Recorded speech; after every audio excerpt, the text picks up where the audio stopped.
a nuestros días, creo que una forma de utilizar imprudentemente la doctrina de la predestinación es hoy en día con las redes sociales y todo eso, a veces uno puede llenarse así como de mucho celo por defender la doctrina e involucrarse en debates arminianos contra calvinistas y cosas así, que sinceramente no tienen mucho fruto cuando son discutidos de esa manera por las redes sociales. Son discusiones muchas veces vanas. Entonces, esta doctrina no es para estar causando controversia ni nada de eso. Está bien para explicarla a los que no la entienden, pero no es para estar discutiendo sin sentido. Pero ¿de qué otra manera imprudente se puede usar esta doctrina? Es cuando los hombres hacen especulaciones que no están reveladas en la palabra de Dios, cuando sacan conclusiones erróneas. Por ejemplo, a veces personas al escuchar la doctrina de la predestinación, que no son salvas, ven su vida y ven que siguen en pecado, que el Señor no las ha salvado, y entonces algunos en su desesperación dicen: yo no soy uno de los elegidos, yo soy uno de los reprobados. Y solitos se declaran así, se meten en esta profunda desesperación, afirmando que son de los reprobados, de los que Dios no ha elegido para salvación. Pero eso no es una especulación válida, porque en la palabra de Dios nunca encontramos quiénes son los elegidos. No tenemos acceso al libro de la vida. Dios no quiso revelarnos la lista de quiénes sí son los elegidos y quiénes son los reprobados. Ahora, se me hizo muy interesante el comentario de un teólogo que se llama A. Brackel, sobre este tipo de personas que afirman ser los reprobados y que no tienen esperanza. Y este teólogo dice: el Señor no tiene tal íntima comunión con los impíos como para darles a conocer esto de una forma extraordinaria. Es decir, si nosotros aún como cristianos ni siquiera tenemos acceso al consejo secreto de Dios, no tenemos acceso a esta revelación extraordinaria de quiénes son los elegidos, quiénes son los reprobados, este teólogo dice: ¿cómo entonces podría un incrédulo creer que Dios le ha revelado de una manera extraordinaria que él definitivamente es un reprobado? Eso no tiene sentido, no puede tener esa seguridad. ¿Qué es lo que debe hacer esa persona? Seguir la voluntad revelada de Dios y no estar especulando sobre si es elegido o reprobado. Él debe de arrepentirse y creer en el Evangelio, en el Señor Jesús. Y aquí es donde podemos acudir al texto clásico que trata sobre esto, sobre la voluntad secreta y la voluntad revelada de Dios, que se encuentra en Deuteronomio 29:29. Dice así Deuteronomio 29:29: las cosas secretas pertenecen a Jehová nuestro Dios, mas las reveladas son para nosotros y para nuestros hijos para siempre, para que cumplamos todas las palabras de esta ley.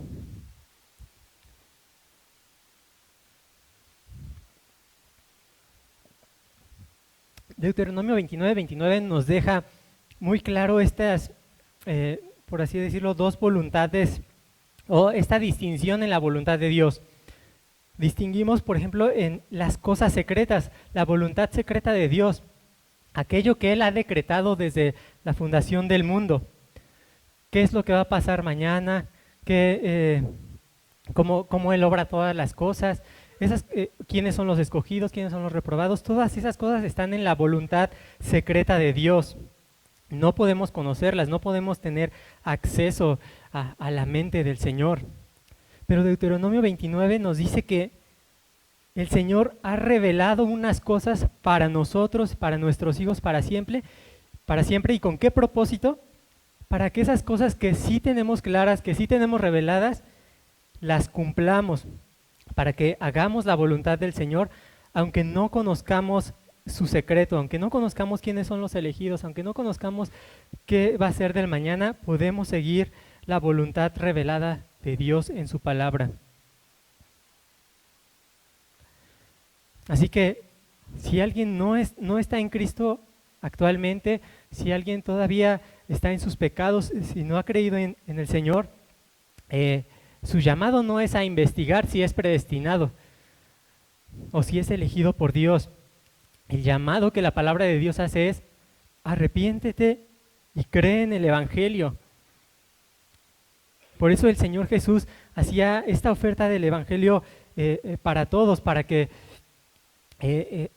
no para aquellos que parecían elegidos, no para aquellos que, bueno, tiene una muestra y que como que sí parece que va a tener fe, sí parece que se va a arrepentir. No, la oferta del Evangelio es para todos. Por eso el Señor Jesús dice en Juan 6:37, todo lo que el Padre me da, vendrá a mí. Y el que a mí viene, no le echo fuera. Vemos aquí que no tenemos por qué especular si somos, sí, el incrédulo no tiene por qué especular si es o no escogido. El Señor Jesús dice que si vas a Cristo, Él no te va a rechazar. Pero, por otro lado, este párrafo también nos dice que después del número de referencia 1, que esta doctrina de la predestinación sirve para que los hombres, al ocuparse de la voluntad de Dios revelada en su palabra y al obedecerla, puedan, por la certidumbre de su llamamiento eficaz, estar seguros de su elección eterna. Es decir, es verdad, los que no son creyentes no pueden estar especulando si son o no escogidos, pero aquellos que han creído en Cristo, la palabra de Dios nos llama a que sí hagamos segura nuestra elección, no a que estemos dudando de ella, nos llama a que la doctrina de la predestinación pueda ser un firme cimiento, una firme consolación para perseverar en la carrera de la fe. Eso lo encontramos, por ejemplo, en Primera de Tesalonicenses 1, versículos 4 y 5. Dice Primera Tesalonicenses 1, versículos 4 y 5. Dice Pablo, porque conocemos, hermanos amados de Dios, vuestra elección. Dice Pablo, conocemos que ustedes son elegidos de Dios. ¿Y por qué? Pues nuestro evangelio no llegó a vosotros en palabras solamente, sino también en poder, en el Espíritu Santo y en plena certidumbre, como bien sabéis cuáles fuimos entre vosotros y por amor de vosotros. Entonces vemos aquí cómo Pablo dice, yo puedo ver que ustedes son elegidos de Dios. ¿Y cómo puedo ver? No porque Dios me haya revelado en un sueño la lista de los elegidos ni sus nombres, sino, dice Pablo, porque yo veo básicamente el fruto del Espíritu Santo obrando en sus vidas. Entonces, ¿cómo podemos tener como cristianos esa certidumbre de que hemos sido elegidos por Dios? Cuando observamos el llamamiento eficaz, cuando vemos la obra del Espíritu que ha obrado en nuestras vidas, cuando podemos ver que nuestra confianza para justificación, para salvación, únicamente está en el Señor Jesucristo. Eso nos da esa certidumbre de nuestro llamamiento eficaz y a la vez nos da la certidumbre, nos da la seguridad de que hemos sido elegidos por el Señor. Pero no solamente cuando vemos que nuestra confianza está únicamente en Cristo, también cuando observamos las marcas del Espíritu Santo que nos sigue santificando, que nos sigue conformando a la imagen de Cristo, cuando vemos que el Espíritu Santo nos ayuda a andar en obediencia a la voluntad revelada de Dios, cuando vemos que el Espíritu Santo nos ayuda a quebrantarnos por nuestro pecado. Todo eso es lo que nos ayuda a decir, sí, Señor, gracias porque me has elegido, gracias porque me has predestinado, porque yo veo tu obra en mí, porque no tengo otro en quien confiar sino en Cristo. Y sé que si tú me has predestinado para vida eterna, vas a perfeccionar esta buena obra que has comenzado. Entonces, esta doctrina, lejos de llevar al cristiano a la pereza, a la negligencia espiritual, más bien lo lleva a adorar más al Señor, como vemos en la última parte de este párrafo. Después del número de referencia 2, dice, de este modo esta doctrina proporcionará motivo de alabanza, reverencia y admiración a Dios.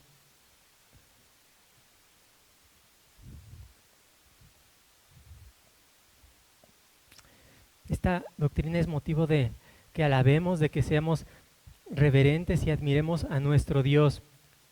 Eso lo podemos encontrar, por ejemplo, cuando el apóstol Pablo habla en Efesios 1, versículos 5 y 6.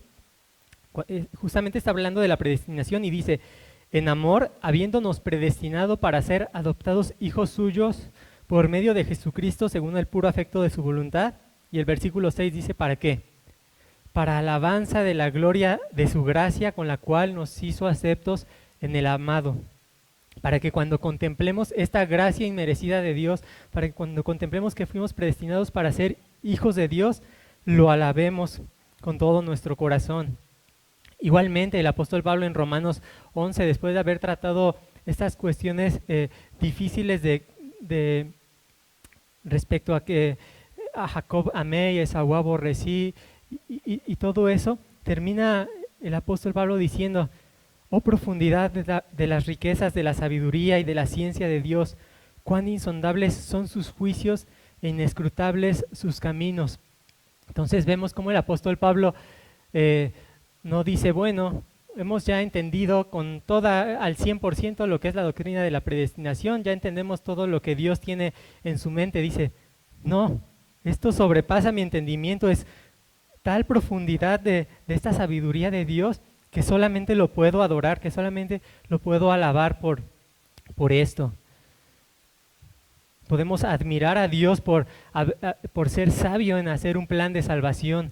Podemos alabarlo porque Él ha sido soberano y Él hace como le place. Podemos alabarlo también por la misericordia de habernos predestinado siendo indignos, siendo rebeldes contra Él, siendo pecadores que no podíamos salvarnos a nosotros mismos.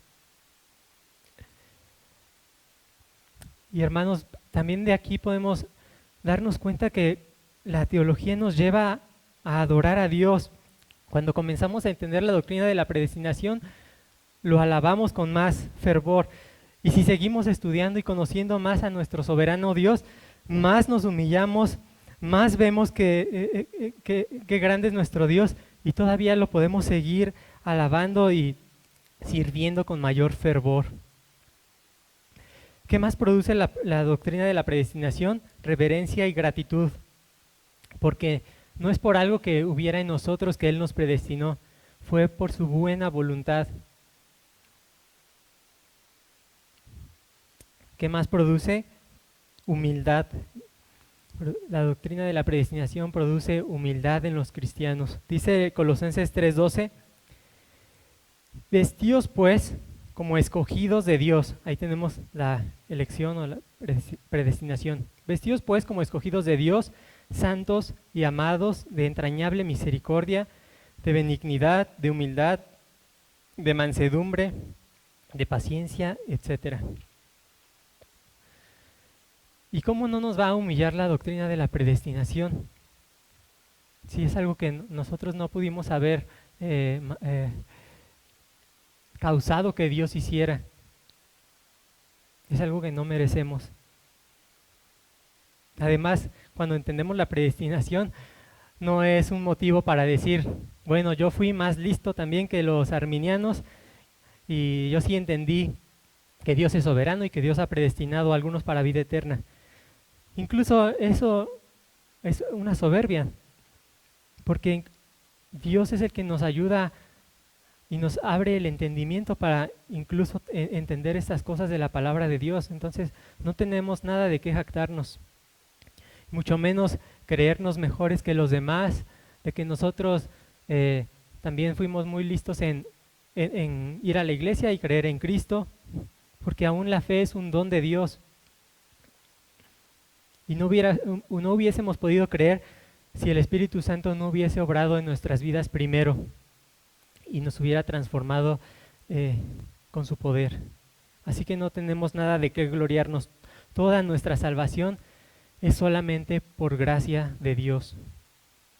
Además, esta doctrina produce diligencia. Y eso lo encontramos en 2 de Pedro 1:10, donde dice: por lo cual, hermanos, tanto más procurad hacer firme vuestra vocación y elección, porque haciendo estas cosas no caeréis jamás. Vemos aquí nuevamente cómo el apóstol Pedro dice, cristianos, procuren crecer o procuren estar cada vez más seguros de que realmente el Señor los ha llamado, de que han sido elegidos por Dios, porque eso va a producir en ustedes esta diligencia para perseverar, lejos de causar pereza o libertinaje en el cristiano verdadero. Más bien nos lleva a depender más de Dios en oración, a seguir creciendo en su conocimiento, a seguir creciendo en la santidad y en el amor.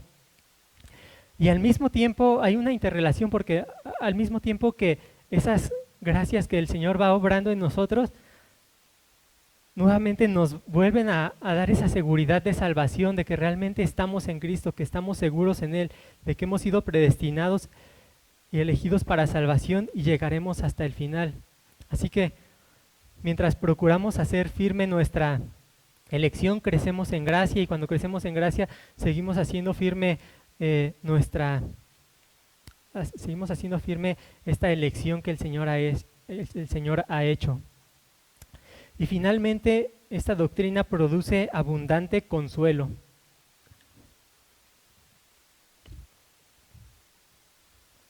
Dice Lucas 10:20, pero no os regocijéis de que los espíritus se os sujetan, sino regocijaos de que vuestros nombres están escritos en los cielos. Entonces la doctrina de la predestinación es una causa de consuelo, de regocijarnos de que el Señor haya tenido misericordia de nosotros. Es una causa de alegrarnos, es una causa de saber que si realmente hemos sido predestinados y escogidos por el Señor, Él va a obrar todas las cosas para nuestro bien. Así que esta doctrina alimenta nuestra esperanza de la vida eterna, nos ayuda a perseverar, nos ayuda a ser diligentes en nuestro caminar con Cristo. Así que hermanos, sigamos, como dice Pedro, sigamos procurando hacer firme nuestra vocación, y aquellos que no están en Cristo aquí, como dije al principio, no son llamados a especular si son o no elegidos por Dios, porque el Señor lo que demandan no es eso, no es inquirir en su secreto. Lo que Él demanda es que se arrepientan de sus pecados y que vayan al Señor Jesucristo como el único que los puede salvar. Amén.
lugar, hermanos, para comenzar juntos dando gracias al Señor.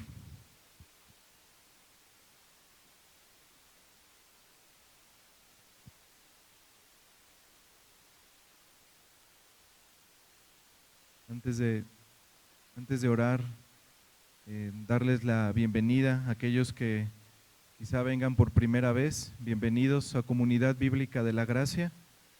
Vamos a comenzar juntos en oración. Oremos.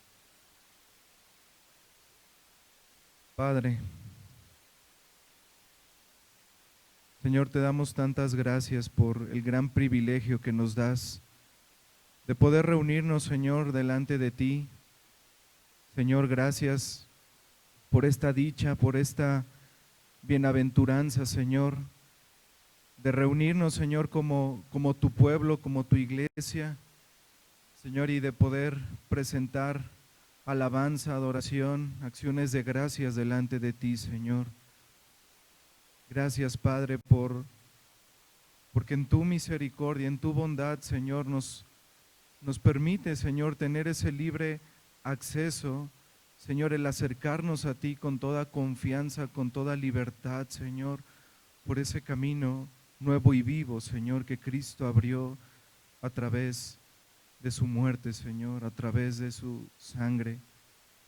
Gracias porque podemos acercarnos con esa confianza, Señor, de adorarte, Señor, de orar a ti, Padre, y aún, Señor, con la bendita certeza, Señor, de que tú estás en medio de nosotros, Señor, de que tú estás en este día santo, agradable, Señor, bendito.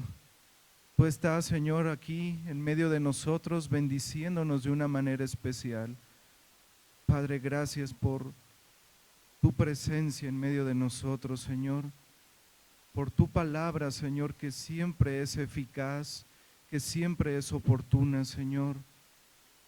Padre, por tu bendito Espíritu, Señor, que aplica tu palabra, Señor, a nuestras vidas. Señor, gracias por este día, Señor, en el que nos permites reunirnos.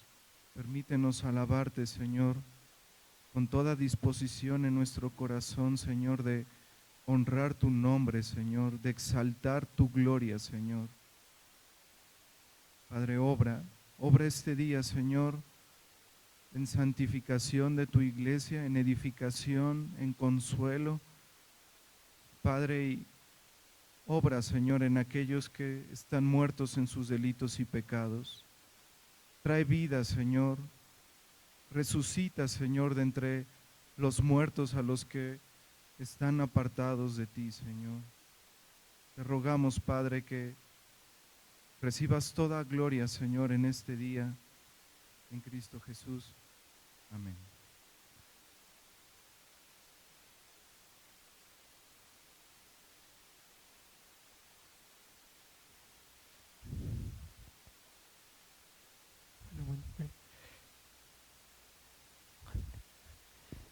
Vamos a ponernos de pie, hermanos, para cantar al Señor.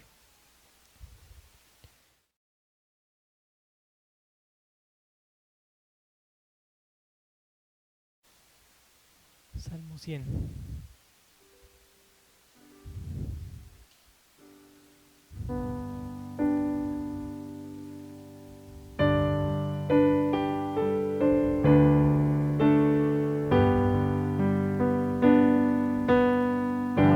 Alegres al Señor cantad, toda la tierra alabanzada, con alegría a Dios servid, gozosos ante Él venid. Sabed que Jehová Él es Dios, Él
Amén. El siguiente canto es Castillo Fuerte.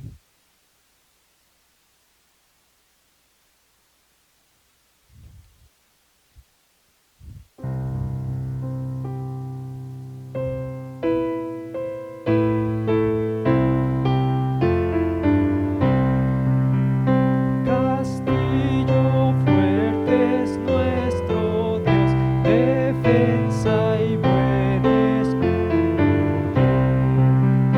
Con su poder nos librará en todo trance agudo.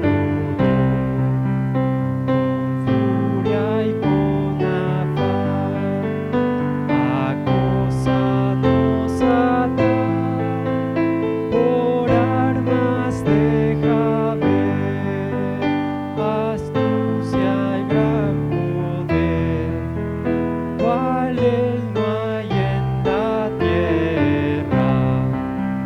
Nuestro valor es nada aquí, con él todo es perdido. Mas con nosotros luchará de Dios el escogido.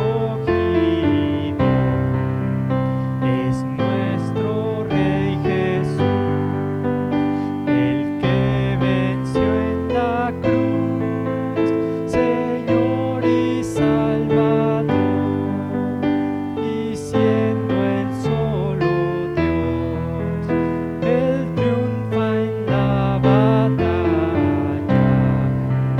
Y si demonios mil están prontos a devorarnos, no temeremos, porque Dios sabrá cómo ampararnos.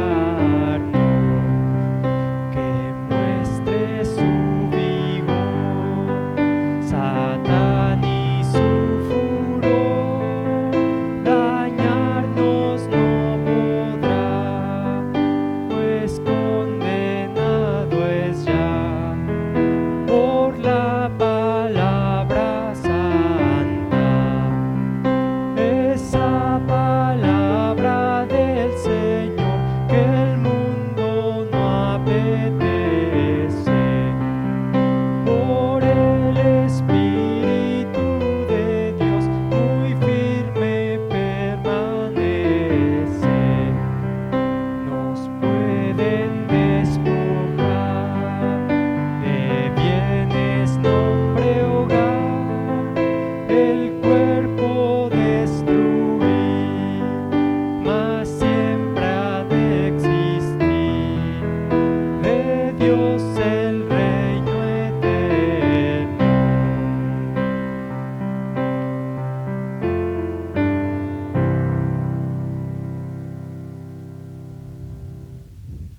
Amén. Vamos a permanecer de pie para leer la palabra de Dios.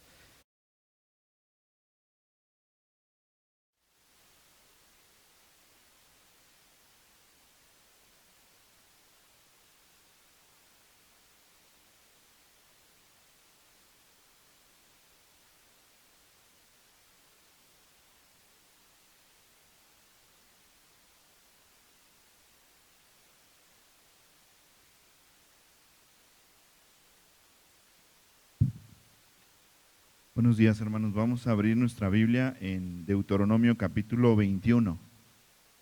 Deuteronomio 21.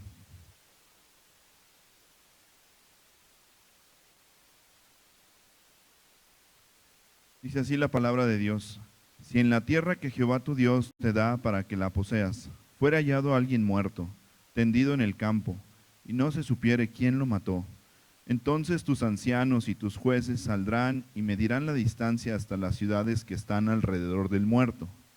Y los ancianos de la ciudad más cercana al lugar donde fue hallado el muerto tomarán de las vacas una becerra que no haya trabajado, que no haya llevado yugo. Y los ancianos de aquella ciudad traerán la becerra a un valle escabroso, que nunca haya sido arado ni sembrado, y quebrarán la cerviz de la becerra allí en el valle. Entonces vendrán los sacerdotes, hijos de Leví, porque a ellos escogió Jehová tu Dios para que le sirvan, y para bendecir en el nombre de Jehová, y por la palabra de ellos se decidirá toda disputa y toda ofensa.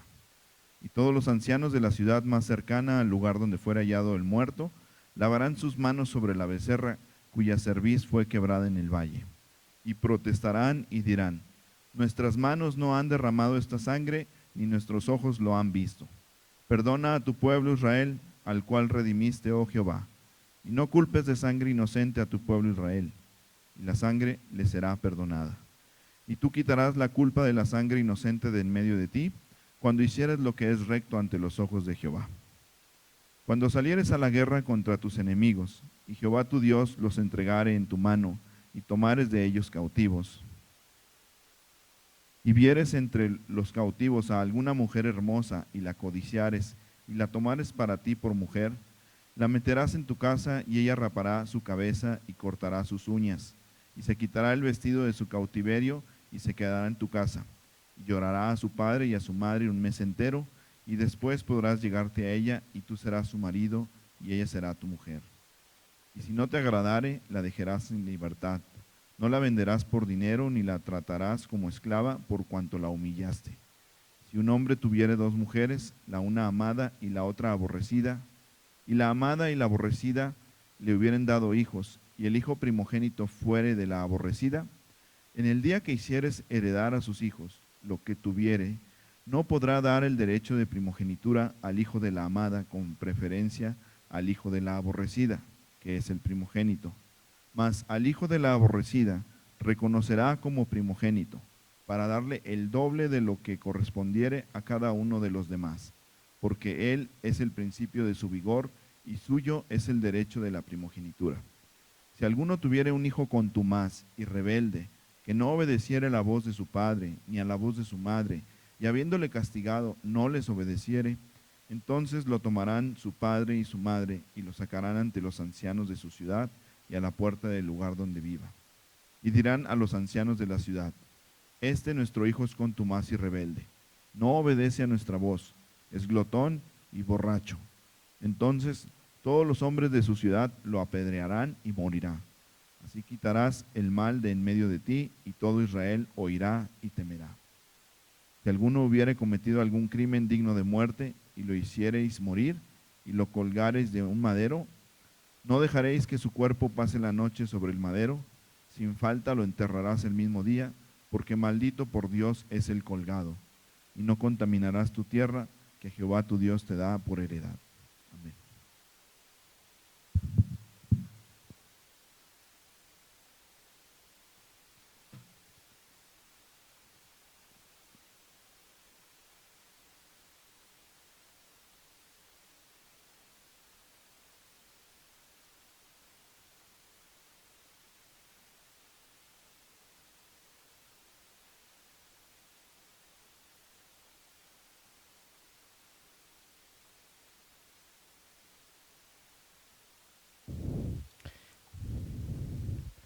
Vamos a ver una breve meditación de este capítulo 21 de Deuteronomio.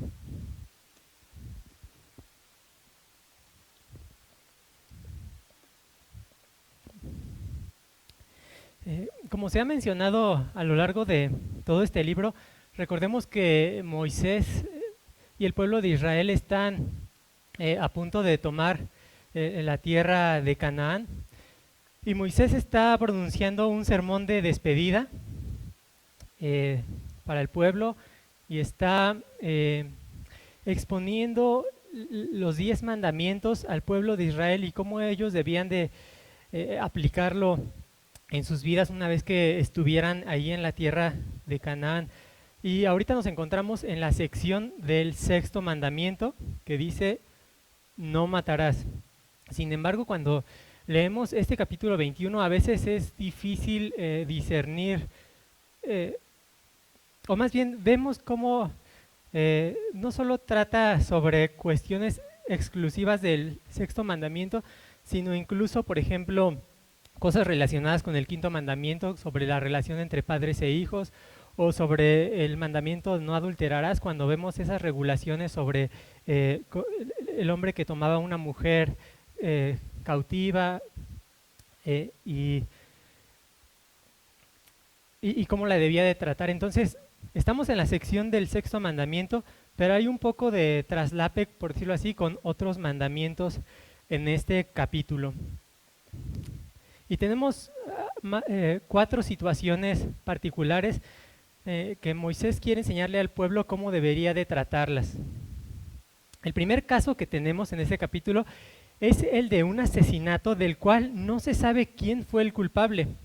Simplemente se encontró el cuerpo por ahí de la víctima, pero no hay rastros de quién es el atacante. Y recordemos que cuando había un homicidio en el pueblo de Israel, el castigo que debía recibir el homicida era la pena de muerte, con su propia vida debía de pagar.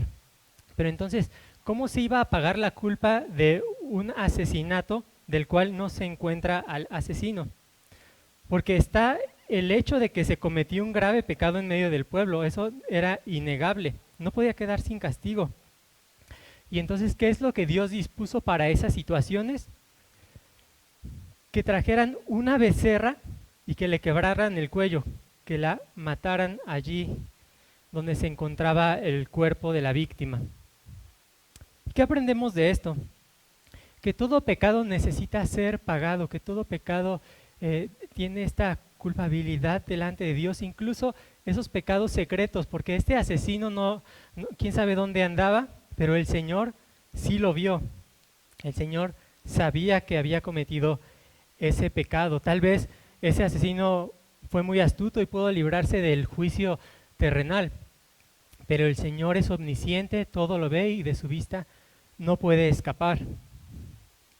Entonces, esto nos lleva a tener temor en nuestros corazones al recordar la omnisciencia de Dios, que no podemos ocultarnos de Él, que todos nuestros pecados han de ser pagados, ya sea si el que no está en Cristo los tendrá que pagar por sí mismo eternamente. El que está en Cristo, el Señor los ha pagado, pero eso pone temor de no cometer pecados en lo oculto, porque dice Romanos 2:16 que en aquel día final Dios juzgará por Jesucristo los secretos de los hombres. En segundo lugar, en los versículos 10 al 14 nos hablan de cómo debían ser tratadas aquellas mujeres que cuando eran capturadas en la guerra, algún israelita tomaba a una de ellas por mujer. Cuando un israelita tomaba a una mujer que había sido capturada en la guerra. Algo particular que vemos en esta sección es que debían estas mujeres ser tratadas con amabilidad y con dignidad. Y que incluso si el israelita decidía divorciarse de ella, porque cuando dice que la deje, está refiriéndose a divorciarse de ella, él no podía convertirla en esclava ni la podía vender. Debía dejarla completamente libre. Entonces, esto también nos muestra algo, que Dios puso ciertas regulaciones respecto al divorcio. Pero el hecho de que tengamos en la Biblia esas regulaciones no quiere decir que Dios se agrade de ello, que Dios lo aprobara. Como dijo Jesús en uno de los evangelios, todas esas leyes que regulaban el divorcio fueron dadas por la dureza del corazón del hombre, porque Dios sabía que por su pecado iban a cometerlo. Entonces, Dios desde el principio quiso que el matrimonio fuera este pacto de fidelidad hasta la muerte, pero debido al pecado del hombre, Dios estableció estas leyes para regular, controlar y limitar los divorcios, pero no para aprobarlos. En tercer lugar, los versículos 15 al 21 nos hablan de la relación de los padres y los hijos. Y aquí vemos donde nos puede confundir un poco, porque si estamos hablando del sexto mandamiento, ahora regresamos un poquito al quinto mandamiento, de honrar al padre y a la madre. Pero también tiene relación con el mandamiento de no matarás, porque vemos que el castigo que debía recibir un hijo, descrito como contumaz y rebelde, que no obedece a la voz de su padre ni a la voz de su madre, y que habiéndole castigado no lo obedeciere, el castigo que debería recibir era la pena de muerte. Y ahí es donde vemos un poquito la relación con el sexto mandamiento, la regulación de la pena de muerte, que estaba permitida en el pueblo de Israel para ciertos pecados. Ahora, este hijo obviamente era un hijo sumamente rebelde, abiertamente rechazaba la autoridad de sus padres, lo castigaban y él perseveraba en ese pecado a pesar de las amonestaciones que sus padres le pudieran dar. Además, era glotón y borracho, es decir, despilfarraba los bienes de sus padres. Y nos recuerda al hijo pródigo, ¿no? Que este hombre que le pide la heredad a su padre y finalmente la despilfarra. El hijo pródigo podría ser este hombre que merecía la pena de muerte. Por cierto, al verlo a la luz del hijo pródigo, nos muestra cuán grande era la gracia de ese padre que lo recibió al final, porque realmente lo debía haber apedreado. Pero este hombre rebelde a la autoridad de los padres estaba demostrando una disposición interna de su corazón hacia cualquier tipo de autoridad y en última instancia hacia el Señor, porque usando el lenguaje del apóstol Juan, si él no obedecía a la autoridad a la cual podía ver, se rebelaba contra ellos en su propio hogar, ¿cómo iba a someterse a la autoridad de aquel que no puede ver? Esto es de Dios. Entonces, por eso este tipo de desacato a la autoridad permanente y abierto era castigado tan duramente con la pena de muerte en el Antiguo Testamento. Bueno, esto también nos instruye aquí a todos los que somos hijos para ver cuánto Dios aborrece este pecado de la desobediencia de los hijos a los padres. Nos muestra que no es algo ligero, porque los padres que Dios nos ha dado, nos los ha dado para nuestro bien, para proveernos lo que necesitamos, para protegernos, para buscar el bien de nuestra vida, de nuestra alma. Así que por eso dice el apóstol Pablo que obedezcamos a nuestros padres en el Señor, porque esto es justo. Sin embargo, siendo honestos aquí todos, hemos quebrantado ese mandamiento de alguna u otra manera. Todos hemos sido desobedientes a nuestros padres de una u otra manera, contestándoles de mala manera, haciéndoles caras cuando no nos ven, cuando nos piden algo que no nos gusta, pero Dios sí lo ve, Él es omnisciente y todos esos pecados nos hacen culpables delante del Señor. Pero este capítulo 21 de Deuteronomio no solo nos confronta con nuestro pecado, no solo nos da una guía de cómo como cristianos debemos vivir en obediencia a los padres, en matrimonios fieles, etcétera, sino que también este capítulo 21 de Deuteronomio nos recuerda el Evangelio de una manera muy hermosa. Esto lo vemos en los dos últimos versículos donde dice, Deuteronomio 21, 22 y 23, si alguno hubiere cometido algún crimen digno de muerte y lo hiciereis morir y lo colgareis en un madero, no dejaréis que su cuerpo pase la noche sobre el madero, sin falta lo enterrarás el mismo día, porque maldito de Dios es el colgado, y no contaminarás tu tierra que Jehová tu Dios te da por heredad. Estos últimos dos versículos nos dirigen al Evangelio. ¿Por qué? Primero veámoslo en su contexto. Cuando alguien era condenado a muerte, era costumbre que en el mundo antiguo el cadáver de esa persona fuera colgado en un madero o en un árbol. Por ejemplo, en Josué 8:29 se nos dice que Josué colgó al rey de Ai en un madero hasta caer la noche. Al rey enemigo, después de matarlo, lo colgaron en un madero, en alto. ¿Y para qué lo hacían este tipo de acciones? Era para declarar públicamente que esa persona había cometido un delito muy grave, que estaba bajo la maldición de Dios. Por eso eran colgados ahí. Era como si dijeran, este hombre colgado es indigno de la tierra y es indigno del cielo por cuanto ha hecho grande maldad. Eso era lo que querían reflejar al colgar a estos hombres. Entonces, el apóstol Pablo toma este texto de Deuteronomio 21 en Gálatas 3:13 para hablarnos de Cristo. Gálatas 3:13 dice: Cristo nos redimió de la maldición de la ley, hecho por nosotros maldición, porque está escrito en Deuteronomio: maldito todo el que es colgado en un madero.